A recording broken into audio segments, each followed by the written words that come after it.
There is a lot of chit chat about the Campi Flegrei supervolcano. Supervolcano, there is no scientific definition of it.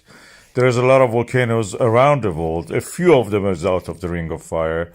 And this one in the Italy is supposed to cause a disaster. We see several craters around it, but what we are talking about is a big caldera. And anybody who believes that this caldera is actually a supervolcano, I don't know what to say, it doesn't know anything about geology. Volcanoes form when there is a subduction in this setting, of course.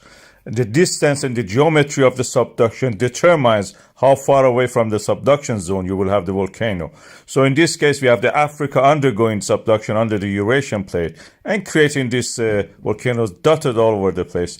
There is a magma chamber under it. This magma chamber is feeding the volcanoes above it. But it doesn't mean that the whole area is a supervolcano. It means the magma chamber is very big and flat. We have terms for it in geological terms. Those nothing to do with it being eruptive sequence. You just have something that is inflates. Then when deflates, you will see this kind of caldera-shaped structures around it. Most of what you see is American jingoism, unfortunately.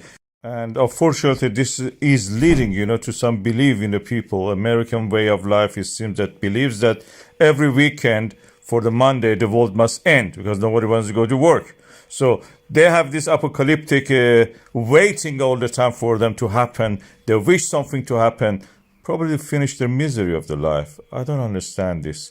There is no supervolcano here. Every now and then this kind of news comes and people try to actually popularize this. This is from 2019. You see, they were telling exactly the same thing. And it didn't happen, as we know.